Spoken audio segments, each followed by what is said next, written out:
Hi guys, it's me. I'm back. Yeah, I've been off for a couple of weeks. I was on holiday in Scotland and stuff, so I've not really been around to update you on Fiber Friday. But I'm back, and I have some new content that I want to share with you, and I'm gonna explain you today what I'm gonna be doing over the next few weeks.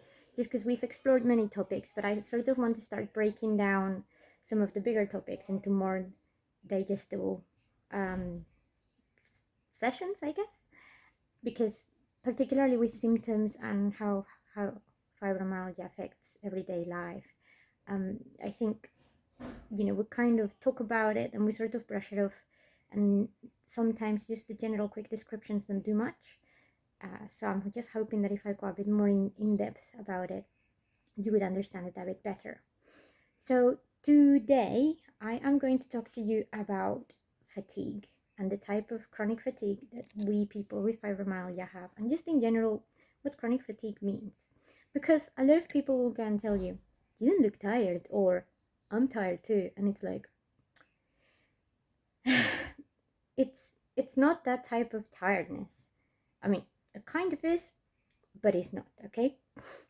Let me explain this in the most simple yet relatable way that I can, because it's actually not a very easy thing to explain. So, normally when you're tired, I don't know, you've had a really long day, you just feel a bit like your energy has been depleted, like you don't have much left to give, and you just sort of want to have a nap or have a rest and feel better later. Something like that, right? Maybe you've had a really long day at work, maybe you just feel completely out of it, maybe you just need a lot of food, to get some fuel in your body, maybe you just need to sleep it off. Well, chronic fatigue is really not like that, and it's it's not something that you can just sleep off. Sleep, of course, helps, and rest helps, but it's something that is kind of almost there all the time. Like, even when I'm okay, there's a little part of my body, my brain, my emotions that is sort of falling behind, if that makes sense. Like, if I'm running a race and there is different versions of me, and there's always one of me that is really at the back when the rest of them have, gone through and they're fine. It's kind of like that. You can't get rid of it. You're gonna have better days, you're gonna have worse days, but it is what it is. So the way it feels really is, I guess the best way I have to describe it is how I felt recently. So we went to Scotland by car. That is a really long journey from Southampton. It's like 8 hours on car. Obviously with stops. We didn't do it, non-stop. That would have been crazy. But, on the way back, we had to do more stops. We took a different road, and it was actually 10 hours of driving. So imagine you've done that. Imagine that you've been driving or sitting in a car for 10 solid hours, and then you get home and hopefully you fall asleep. In my case, I didn't. I didn't have a really good night's sleep at all, even though I was exhausted from the trip, right? That's the sort of feeling that I want you to sort of grasp. That kind of, I have nothing else to give, or I'm done. Chronic fatigue is sort of like that, just all the time. And I really want to put emphasis on the fact that it is not just physical fatigue, right? Some days I wake up and I just feel like, the day isn't even started, and I'm already ready for bed. Like, I have nothing. It's almost like a vampire has come during the night and just, instead of sucking my blood, sucking my life. But I guess, it's a similar concept to that. It's that sort of feeling of perpetual languidness that you sort of have to battle to just do anything. But it's not just the physical fatigue, it's also the mental fatigue. Like, like when you are studying or reading something really complex for a really long period of time, or staring at the screen for a really long period of time under the sun, like particularly imagine like today, nice, hot, sunny weather out there, and you're reading, and between the heat and the information you're absorbing, you sort of start feeling a bit like, ugh, like no more words will go in, like you can't genuinely process anything else.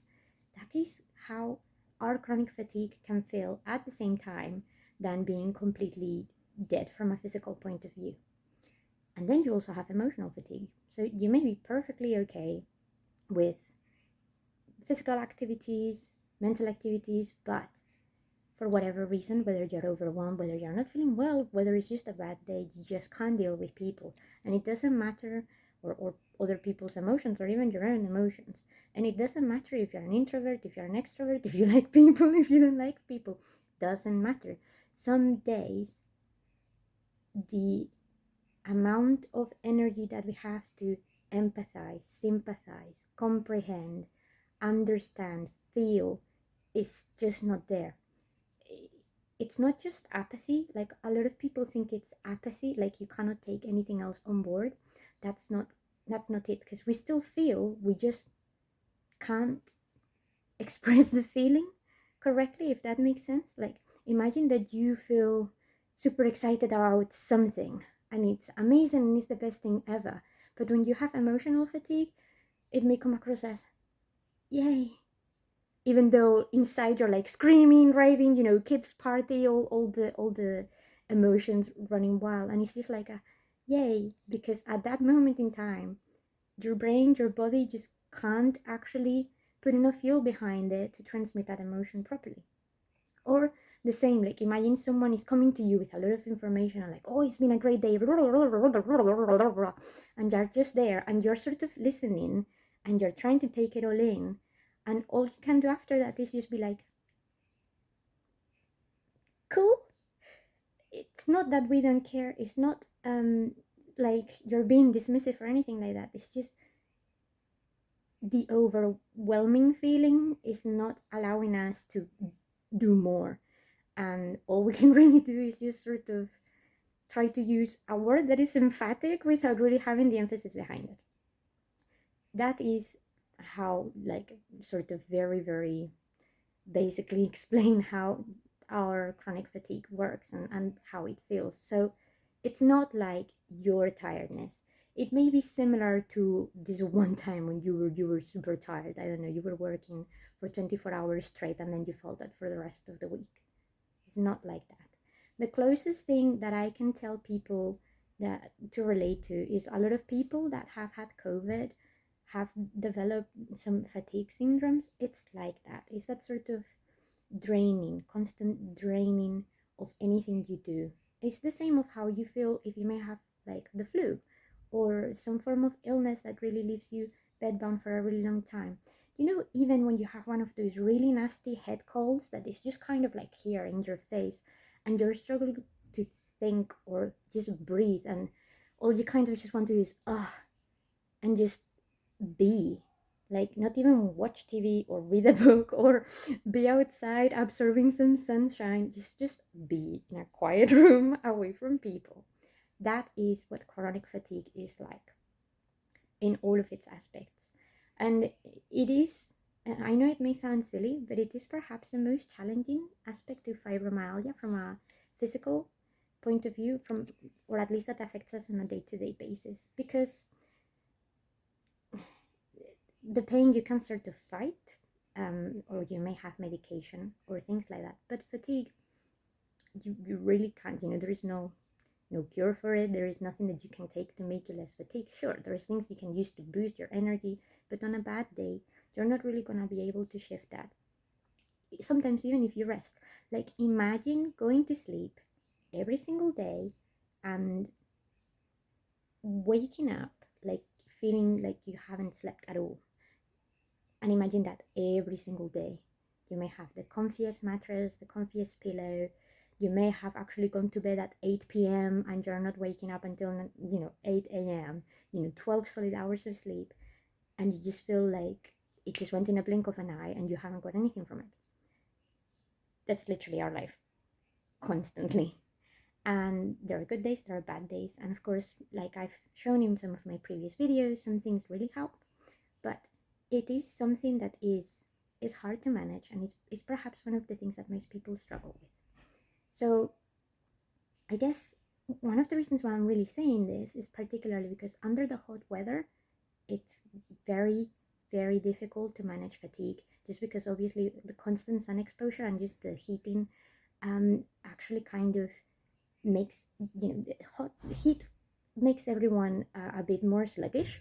It's a natural biological impact in our body. Now imagine that you're already beyond sluggish and you get more sluggish. Is hard. That's the reason why a lot of people with fibromyalgia and with chronic fatigue struggle in the summer months, because it kind of feels like the air becomes heavier and everything else that you try to do takes longer because it's hotter, and therefore your body's burning more and it needs more energy to do anything.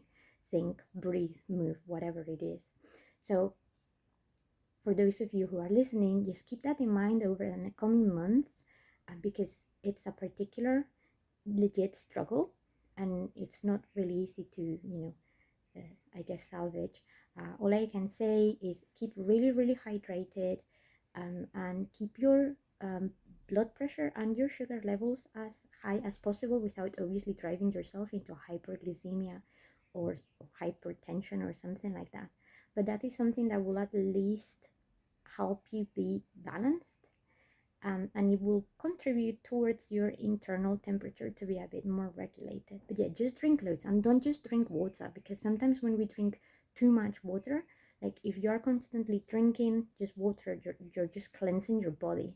You're just almost taking away too much. You can take away too much salt, too many minerals. You are excreting everything either through your sweat or urine or whatever it is, and it's just coming in and it's just coming out. So make sure that you're having things like electrolytes or juices. Smoothies are really good, particularly if they're cold, because they're also incorporating vitamins that may help with the fatigue, things like that. And avoid things like caffeinated iced drinks, because they will contribute to your fatigue. Funnily enough, they will make you feel more alert but more tired. And just, yeah, keep your hydration levels as high as you can. Like, I know that's basic for everyone in the summer, but particularly for people with chronic fatigue. And I know it may sound weird, but if you are helping someone with chronic fatigue or with fibromyalgia, just remind them to drink, because sometimes the emotional and the mental chronic fatigue may mean that we forget, or we can't be bothered, or the water is so far away that is just being sitting down and preserving energy may seem more important than actually hydrating. So just really, that's a way you can help. Keep an eye on us. It's not really, that exciting, but it's a good way of helping us and making sure that we are doing okay, essentially. And another one, of course, is just make sure that you're wearing clothes and shoes that are appropriate and that are not irritating your skin, but also that are loose and that allow a lot of breathability, particularly for shoes. I mean, if you can allow yourself to wear sandals and things like that, that maybe don't provide a lot of support around the ankles, which is one of our most delicate joints. Just try to do that, because our feet is one of our biggest allies in cooling ourselves and actually keeping the temperature down. So it would really help, obviously within reason and without causing yourself more problems. But yeah, that's why I really wanted to talk about fatigue, chronic fatigue, and the summer months. It's really hard. And in winter we go into hibernation for different reasons. But like I was telling you guys, it's the extreme in temperatures. We usually do better sort of in the autumn and a little bit in the spring, just because things are sort of steady, so we can regulate ourselves a bit more. But well, seasonal changes bring all sorts of other problems to ourselves. But that's it. And particularly in the summer months, when it comes to keeping up your physical activity, just remember that the hours of highest insolation, so the sun inflicting on you, are between 10 a.m. and actually 5 p.m. in the vast majority of countries. In some other countries, depending where you live, it may be longer than that. So protect yourselves with hats, sunglasses, whatever. Just make your lives easier, and just be aware of what you're doing when you're outside, and how to manage that. And keep a lot of like slow release energy snacks nearby, because they will help you churn through it. That's all we can do. But yeah, so next time that you feel tired and you think you relate with someone that has chronic fatigue, think twice and actually think, is it what I'm feeling, the same thing that they are feeling, or is it just a spur of the moment, I'm super tired, which of course you are, and we appreciate it. Just keep that bias at bay for a moment, because it's hard to explain, like I've just tried to do for you, and it's sometimes used as a bargaining tool against us, which is not very pleasant. So anyway, I hope that makes sense, and I'll see you in the next one next week. Bye.